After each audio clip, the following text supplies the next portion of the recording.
हरे राम कृष्ण हरे राम कृष्ण हरे जय जय राम कृष्ण हरे राम कृष्ण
विठ्ठले एका चिंतेचा विठ्ठले साधन केले एका चिंतेचा विठ्ठले एका चिंतेचा विठ्ठले एका चिंतेचा विठ्ठले काय नव्हे केले एका चिंतेचा विठ्ठले एका चिंतेचा विठ्ठले एका चिंतेचा विठ्ठले एका चिंतेचा विठ्ठले एका चिंतेचा विठ्ठले एका चिंतेचा विठ्ठले सर्व साधनाचे सारा साधनाचे साधनाचे साधनाचे सर्व साधनाचे सारा भव सिंधू तरी पार भव सिंधू तरी पार भव सिंधू तरी पार सर्व साधनाचे भव सिंधू तरी पार भव सिंधू तरी पार भव सिंधू तरी पार योग याग तपे केली तयाने आमोपे केली तयाने आमोपे केली तयाने योग याग तपे केली तयाने आमोपे केली तयाने आमोपे केली तयाने आमोपे सर्व साधनाचे सारा साधनाचे सर्व साधनाचे सारा साधनाचे सर्व साधनाचे सार भव सिंधू तरी पार भव सिंधू तरी पार भव सिंधू तरी पार सर्व साधनाचे भव सिंधू तरी पार भव सिंधू तरी पार भव सिंधू तरी पार तुका मने जपा मंत्र त्रिअक्षरी सोपा मंत्र त्रिअक्षरी सोपा मंत्र त्रिअक्षरी सोपा तुका भजन मंत्र क्रियाक्षरी सोपा मंत्र क्रियाक्षरी सोपा मंत्र क्रियाक्षरी सोपा तुका मने जपा मंत्र त्रिअक्षरी सोपा मंत्र त्रिअक्षरी सोपा मंत्र त्रिअक्षरी सोपा तुका भजन मंत्र क्रियाक्षरी सोपा मंत्र क्रियाक्षरी सोपा मंत्र क्रियाक्षरी सोपा सर्व साधनाचे सारा साधनाचे सर्व साधनाचे सर्व साधनाचे सारा भव सिंधू तरी पार भव सिंधू तरी पार भव सिंधू तरी सर्व साधनाचे भव सिंधू तरी पार भव सिंधू तरी पार भव सिंधू तरी पार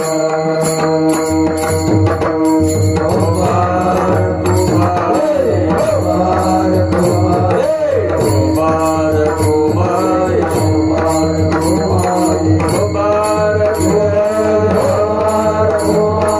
कुमार कुमार कुमार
काय नोहे केले एका चिंतिता विठ्ठले सर्व साधनाचे सार भव सिंधू उतरी पार योग याग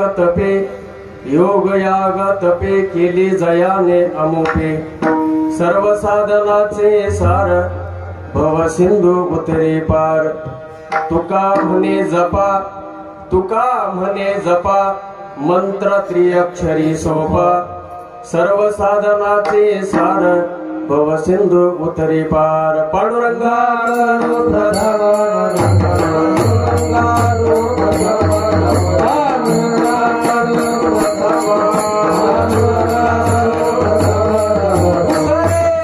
चरण संताची या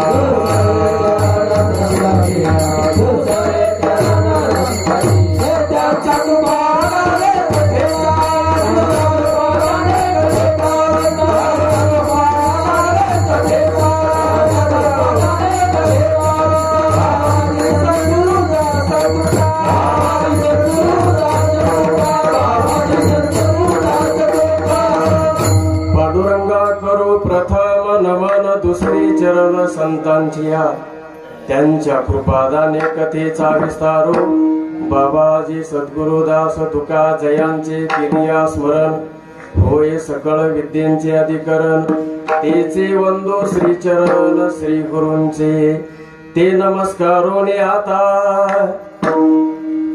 प्रस्तुत प्रसंगी कीर्तन रूपी सेवेकरिता निवडलेला भंग जगद्गुरु जगदवंदनीय देवमान्य संत तुकाराम महाराज यांचा हा 4 चरणाचा उत्कृष्ट असा भंग असून या अभंगामध्ये जगद्गुरु तुकाराम महाराज नाम चिंतनाने स्वतःच्या जीवनामध्ये आलेला अनुभव सांगतात.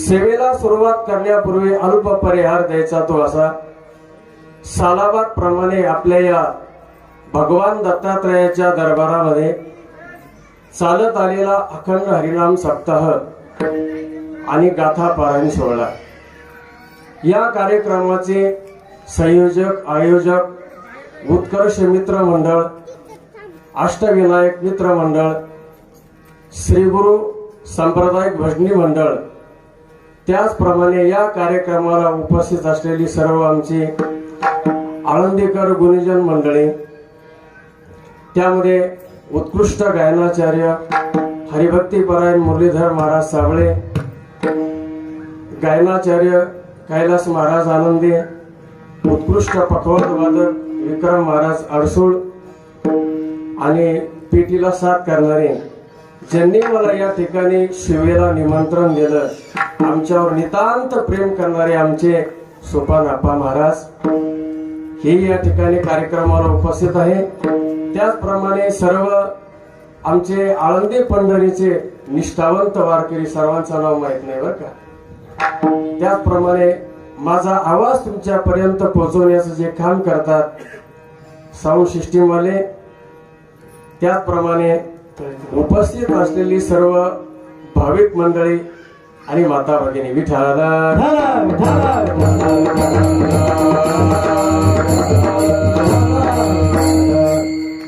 आज पवित्र असा हा गीता जयंतीचा दिवस आहे. हरिदिने आहे मोक्षदा एकादशी आहे आणि आजच्या दिवशी भगवान श्रीकृष्णाने अर्जुनाला कुरुक्षेत्रावरती श्रीमद भगवत गीता सांगितली म्हणून त्याचंही आपण थोडंसं चिंतन करून अभंगाकडे वळू.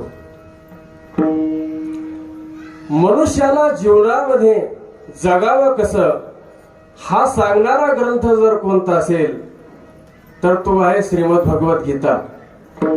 आणि जीवन संपल्यानंतर माणसानं मरावं कसं हा सांगणारा ग्रंथ आहे श्रीमद भागवत. विठ्ठला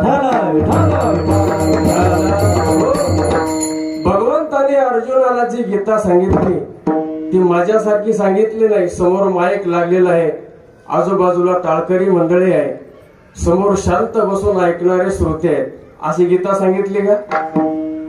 मग गीता कशी सांगितली की जिथं कुरुक्षेत्रावरती बाणांचा वर्षाव चालू आहे.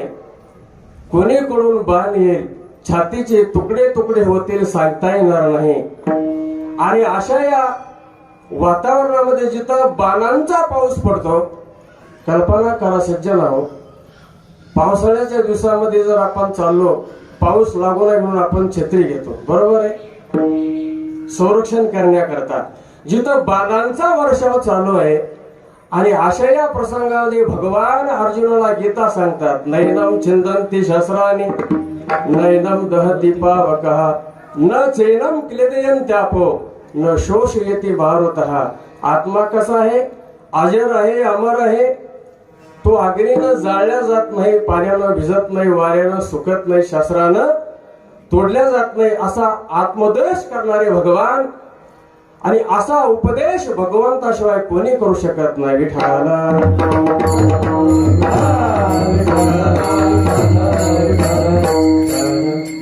आता गीतेच्या संदर्भाने जर बोलायचं ठरलं तर ज्ञानोबरायांनी गीतेमध्ये, ज्ञानेश्वरीमध्ये सुंदर असा महिमा वर्णन केला. अनेक संतांनी गीतेचा महिमा वर्णन केला. गीता म्हटल्यानंतर आता गीतेचे अनेक प्रकार आहे. एक राम गीता आहे, आपा एक अष्टवक्र गीता आहे, गुरु गीता आहे. आता गीता म्हणल्यानंतर कोणती गीता? तर या ठिकाणी त्याचा अर्थ असा आहे की एखाद्या नावाचा, एका देशाचा जर आपण उल्लेख केला तर त्याचा संपूर्ण नावाचा उल्लेख केल्यासारखा होतो. कसं? समजा आपण काय म्हणतो, हा अभंग नाथ महाराजांचा आहे. आता नाथ महाराज हे संपूर्ण नाव आहे का? एक देश आहे, पण हा अभंग नाथ महाराजांचा आहे असं म्हटल्यानंतर आपल्या डोळ्यासमोर कोण येतं? शांती ब्रह्म एकनाथ महाराज. म्हणजे नावाचा एका देशाचा उच्चार केल्यानंतर संपूर्ण नावाचा उल्लेख होतो. तसं गीता या शब्दानं बाकीच्या गीतेचा विचार करायचा नाही, तर भगवंताने अर्जुनाला जी गीता सांगितली आणि या गीतेचा महिमा ज्ञानोबा ज्ञानेश्वरीमध्ये वर्णन करतात. आता भारत कमल परागू जो गीताख्य प्रसंगू जो संवादिला श्रीरंगू अर्जुनेशी. महाभारत रूपी हेच एक कोणी कमळ आहे, कमळ. आणि त्या महाभारत रूपी कमळामध्ये असणारा जो मकरंद आहे, पराग आहे, तो पराग म्हणजे काय? गीता आहे. संपूर्ण वेदाचा सार, चारी वेदाचा सार म्हणजे श्रीमद भगवत गीता आहे. आता गीता संस्कृत मध्ये आपण गीतेचं त्या ठिकाणी अध्ययन केलं पाहिजे, त्याची संता घेतली पाहिजे. पण या गीतेचा महिमा असा आहे, आपण त्या मुखाने नुसतं गीता गीता जरी म्हटलं तरी महाराज आपल्या पाठीमाग लागणारं जन्म मरणाचं दुःख दूर होतं. गीता गीता गीता वाचे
गीता गीता गीता वाचे जे म्हणते नाही पुनरावृत्ती तया नरा.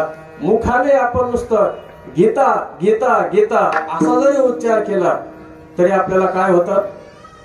आपल्या पाठीमाग लागलेलं जे काही जन्म मरणाचं दुःख आहे, अनेक जन्मामध्ये आपण जे दुःख भोगत आलो ते दुःख कायमचं नष्ट होत. तुम्ही असं म्हणाल वा कसं नष्ट होईल, नुसतं गीता गीता म्हटल्यानंतर कसं दुःख नष्ट होईल. तर त्याचं आपण जर चिंतन केलं तर समजा एखाद्या श्रीमंताच्या घरी पंगत आहे. हा? आता श्रीमंताच्या घरी पंगत म्हटल्यानंतर खायला महाराज पंचपक्वान्न आहे. आज एकादशी त्याचं काही नाव घेऊ नये.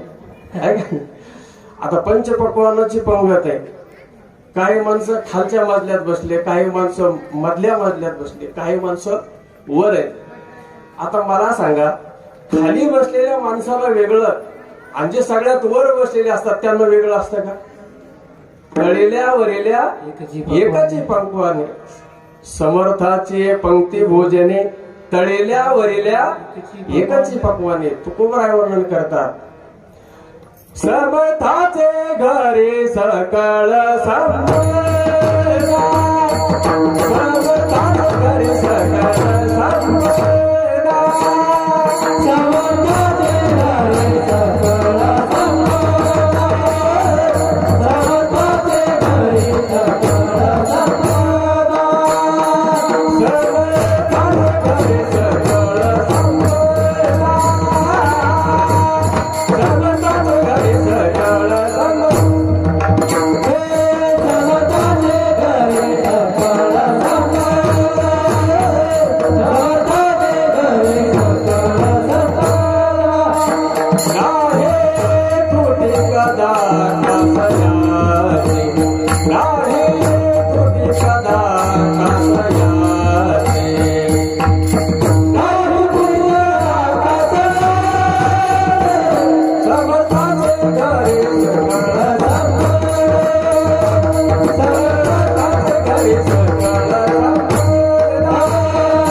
सकळ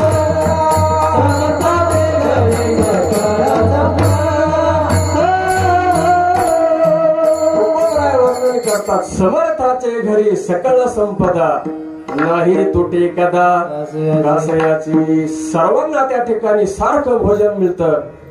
तसं गीतेचा आपण नुसता उच्चार जरी केला तर जन्म मरणाचं दुःख त्या ठिकाणी नसतं. दुःखाचे अनेक प्रकारे महाराज. ज्याला दुःख नको ना, ज्याला असं वाटतं मला दुःख नको, त्याला काय केलं पाहिजे?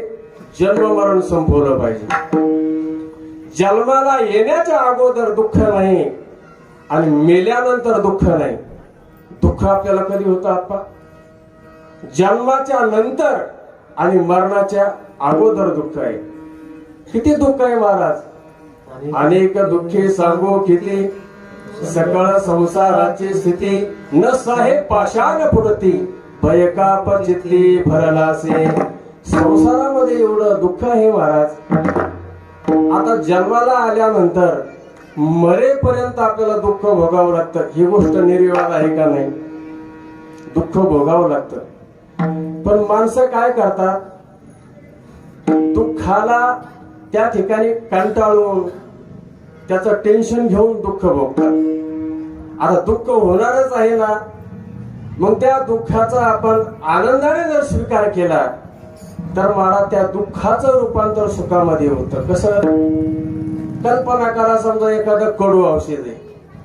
आता कडू औषध मारल्यानंतर बाबा आता हे घेऊ कसं, घेऊ का नको, घेऊ का नको असं जर म्हटलं तर ते जास्त कडू लागतं. पण आपण जर म्हटलं ना कडू औषध आहे, पहा मी आता कसं औषध घेतो, चांगलं औषध आहे, गोड औषध आहे, कडू का असे ना, पण ते जर आपण गोड मानून जर घेतलं तर ते कसं होतं? सुखाला कारण आहे. मग मला सांगा, जीवनामध्ये आपण जन्माला आलो, आपल्याला दुःख होणारच आहे. मग त्या दुःखाला कंटाळून दुःख भोगण्यापेक्षा जे काही आपल्या पदरामध्ये आलेलं दुःख आहे तुम्ही आनंदाने स्वीकार करा ना. कल्पना करा, मुलगा आपल्याला सांभाळत नाही, मुलगा सांभाळत नाही म्हणून माणसं आयुष्यभर टेन्शन घेतात. बरोबर आहे की नाही बाबा?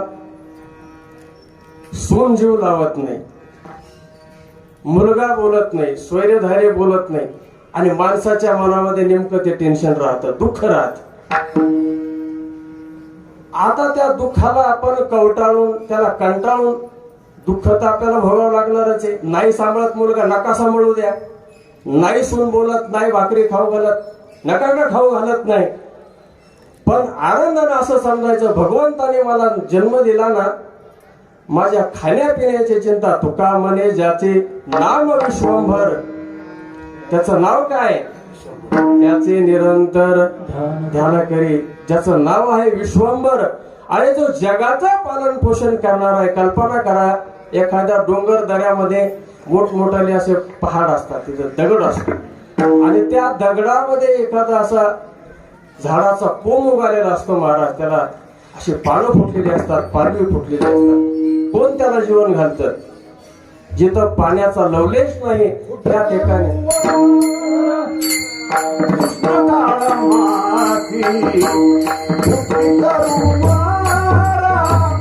उष्ण काळ माती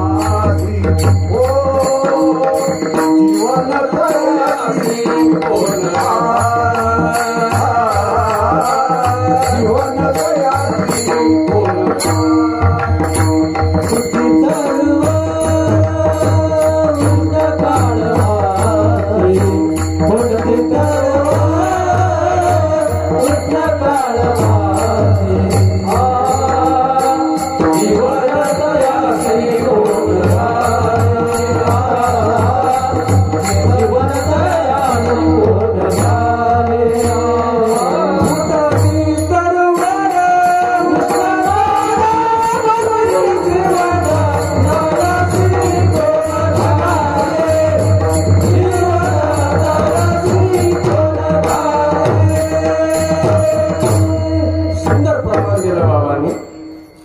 तयासी तरोवर उष्ण काळा मासी जीवन तयासी कोण घाली. कल्पना करा उन्हाळ्याच्या दिवसामध्ये जिथं पाण्याचा लोलस नाही त्या खडकामध्ये हिरवगार झाड उगतं, कोण पाणी घालतं?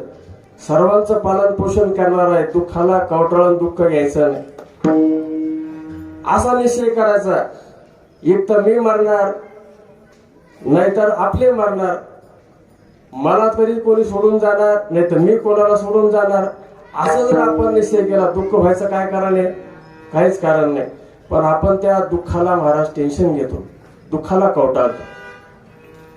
पण हे जन्ममरणाचं जे दुःख आहे आपल्याला जर असं वाटत असेल ते दुःख निवृत्त व्हावं तर त्याच्यासाठी जर पर्याय कोणता असेल तर नाथ महाराज सांगितलं गीता गीता गीता वाचे जे म्हणते नाही पुनरावृत्ती तयानरा. नुसतं वाचेल गीता गीता. आता संता जर घेतली त्याचा स्पष्ट उच्चार जर केला तर अजून चांगलं आहे. नाथ महाराजांनी या ठिकाणी 3दा शब्द वापरला गीता गीता गीता. मग एकदा जर घेतला असं जमलं नसतं का? 3दा शब्द का वापरला तर त्याचं कारण आहे पहिल्यांदा जो शब्द वापरला गीता त्याचं कारण, त्याचं उत्तर असं आहे तुम्ही काय करा, गीतेचं पारायण करा, गीतेचं त्या ठिकाणी आवर्तन करा, तिची संता घ्या. जसं या ठिकाणी आता गाथा पारायण आहे, ज्यांच्या नेतृत्वाखाली गाथा पारायण चालू आहे सुदाम महाराज मुसळे, सुंदर असं या ठिकाणी गाथा पारायण चालू आहे, तसं गीता पारायण करा. म्हणून पहिल्या गीता या शब्दानं सांगतात तुम्ही पारायण करा. पण याच्या पुढची पायरी नुसते पारायणावर थांबायचं नाही. किती पारायण केले म्हणजे गीता आपल्याला समजेल, गीता आपल्याला कळत. नुसतं पारायणावर थांबायचं नाही, पारायण करणं म्हणजे ही नगर प्रदक्षिणा आहे. तुम्ही आळंदीमध्ये येता ऐकताय ना, आळंदी पंढरपूरला आपण जातो आणि त्या ठिकाणी प्रदक्षिणा घालतो. गीतेचं पारायण करणं म्हणजे प्रदक्षिणा आहे, पण नुसतं पारायणावर थांबायचं नाही. म्हणून नाथ महाराजांनी दुसरा शब्द वापरला, कोणता? पुन्हा गीता. त्या गीतेचा अर्थ आपण जाणून घेतला पाहिजे. भगवान गीतेमध्ये सांगतात वासांशी जीर्णानी यथा विहाय नरोपराणी तथा शरीरानी विहाय जीर्णा धन्यानी संयाती नवानी देही. 700 श्लोक आहेत महाराज. धर्मक्षेत्रे कुरुक्षेत्रे समवेतायुत्सवः मामका पांडवाश्चैव किंवा कुर्वत संजय. शेवटचा श्लोक यत्र योगेश्वर कृष्णो यत्र पार्थो धनुर्धरः तत्र श्रीर्विजयोर्भूती ध्रुवा नेतिर. झाली आपण गीता. पण नुसतं पारायण करून भागणार नाही ना, तर त्याचा अर्थ आपण जाणून घेतला पाहिजे. भगवंताचं मनोगत काय ते आपण जाणलं पाहिजे. अर्थाविन पोथी वाचून काय. म्हणून नाथ महाराज दुसऱ्यांदा शब्द वापरतात गीता, आणि तिसऱ्यांदा जो शब्द वापरला फार मार्मिक आहे बरं का. ऐका, तिसऱ्यांदा जो शब्द वापरला त्याचा अर्थ असा आहे की गीतेमध्ये सांगितलेला जो अर्थ आहे त्या अर्थाप्रमाणे आपण आचरण केलं पाहिजे. आपण या ठिकाणी कथा कीर्तन ऐकतो, गाथा पारायण करतो, ज्ञानेश्वरी पारायण करतो, भागवत ऐकतो, गीता वाचतो, अर्थही माहित आहे. पण एवढं असून सुद्धा आपलं आचरण जर नसेल ना महाराज, तर ते जीवन शून्य आहे. त्याचा अर्थ त्याप्रमाणे आपण वागलं पाहिजे. संत महात्मे वागतात, भगवान सांगतात, सततम कीर्तयन्तो माम यतन्तश्च दृढव्रताः नमस्यन्तश्च माम भक्त्या नित्ययुक्ता भासते. भगवंताचं काय मनोगत आहे की माझे भक्त हे काय करतात की सतत त्या भगवंताचं काय करतात, नामस्मरण करतात.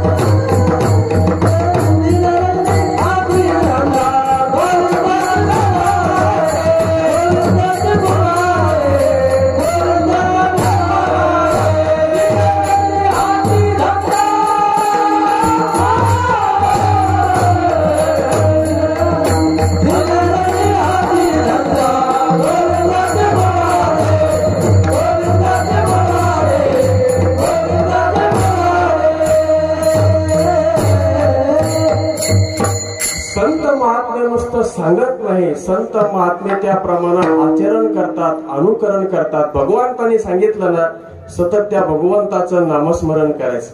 आणि नाहीतरी आपल्याला दिलेला हा देह हा नामस्मरण करण्यासाठी. पण संत महात्मे नुसतं सांगत नाही, तर त्या आपल्या जीवनामध्ये आचरण करतात, त्याचं अनुकरण करतात. मग तुकोबराने नुसतं कीर्तन केलं का? स्वतः तुकोबरा सांगतात की माझ्या जीवनामध्ये एवढं नामस्मरण आहे, एवढं नामस्मरण आहे की तुकोबरायांच्या जीवनामध्ये नामस्मरणाचा अतिरेक आहे. माझी मज झाली अनावर वाचा, छंद या नामाचा घेतलासे. किती नामस्मरण आहे महाराज, एवढं नामस्मरण. उदाहरण सांगतो तुम्हाला. एक काशीचा साधक भगवान विश्वनाथाची प्रार्थना करायचा, भक्ती करायचा. आणि भगवान विश्वनाथाला प्रार्थना केली, हे भोलेनाथ, म्हणले काय करा, अशा एखाद्या महान संतांची मला गाठ घालून द्या, जो संत आहे, महात्मा आहे.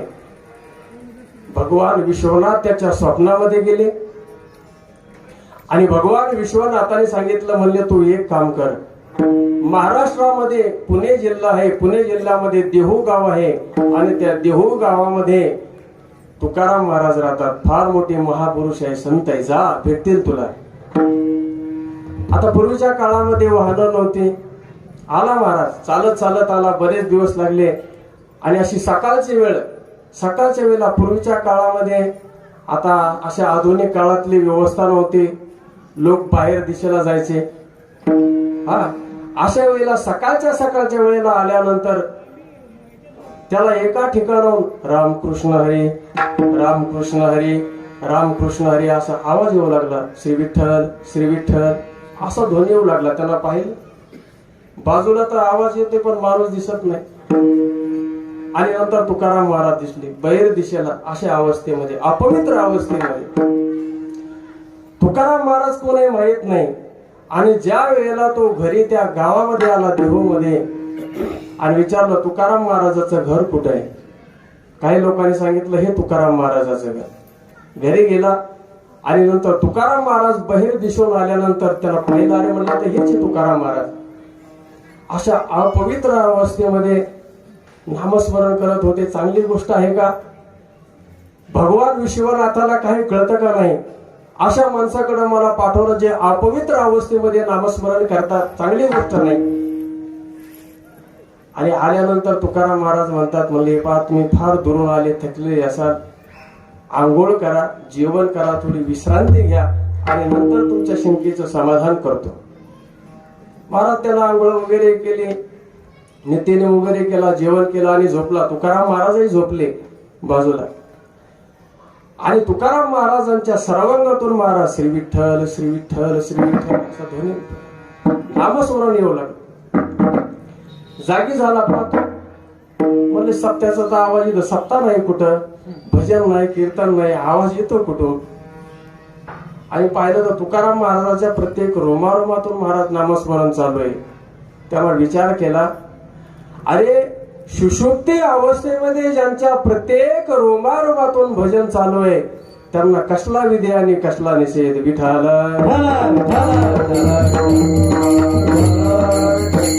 हा नियम तुमच्या आमच्या करता आहे. असं सर्वांगात ज्याचं दिन रजनी हाची धंदा गोविंदाचे पवाडे, असं ज्यांचं सतत नामस्मरण चालू आहे. तुकाराम महाराजांनी आपलं संपूर्ण जीवन नामस्मरणाला समर्पण केलेलं होतं. आम्ही नामाचे धारक,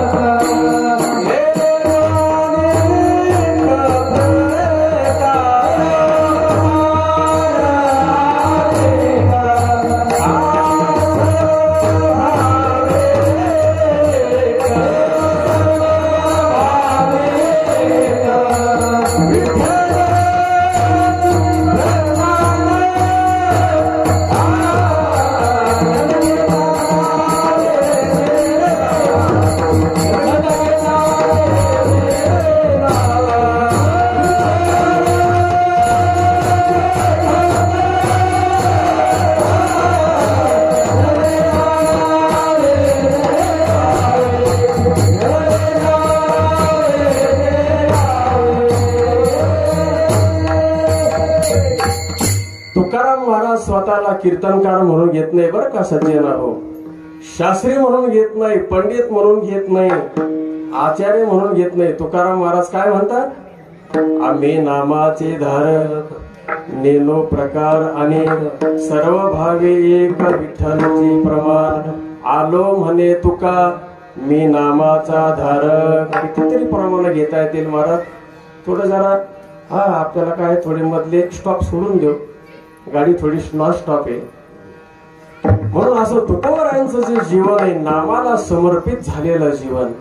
आणि तुकाराम महाराज नुसतं सांगत नव्हते, तुकाराम महाराज कीर्तनातून सांगतात नामस्मरण करा, भक्ती करा. काही लोकांनी विचारलं, महाराज तुम्ही सांगता नामस्मरण करा, पण या नामस्मरणाचा फायदा काय, नामस्मरण केल्यानं काय होईल हे बघा. तुकाराम महाराज नामस्मरण करत होते, पण लोक त्यांच्या जीवनामध्ये झालेला फायदा पाहत होते. माणसाला असं वाटतं मी परमार्थ केला म्हणजे माझा संसार चांगला चालला पाहिजे. बरोबर आहे का नाही. आपण 10 पैशाची उदबत्ती देवाला ओवाळतो आणि एक सामानाची लिस्ट त्याच्या समोर ठेवतो, देवा मला हे पाहिजे, देवा मला ते पाहिजे. आपण देवाचं दर्शन सुद्धा फुकट घेत नाही. परमार्थ करत असताना आपल्याला फायदा पाहिजे संसारातला, पण संसारातला फायदा लोकांना दिसत नव्हता. आम्ही सदैव सोडके चोर राखे, जाऊ पुढती भिके. तुकाराम महाराज जर बाहेर गेलं तर तुकाराम महाराजांच्या घराचं राखण करण्याकरता सिक्युरिटी गार्डन होते बरं का सज्जनाओ. आपण आपल्या त्या ठिकाणी काय करतो, सिक्युरिटी गार्ड ठेवतो. तुकाराम महाराजांच्या घराचं राखण कोण करत होतं, कुत्रे करत होते. मग मला सांगा, लोकांनी विचारलं महाराज तुम्ही सांगता नामस्मरण करा, नामस्मरण करा, पण तुमच्या जीवनामध्ये काय फायदा, तुम्हाला काही प्राप्त झालंय का, काय म्हणून आम्ही नामस्मरण करायचं, पण नामस्मरण केल्यानं होतं काय. तुकाराम महाराज म्हणतात, बाबा अरे नामस्मरण केल्यानंतर होतं काय, मी म्हणतो काय होत नाही. अभंगाचं पहिलं चरण, काय नाही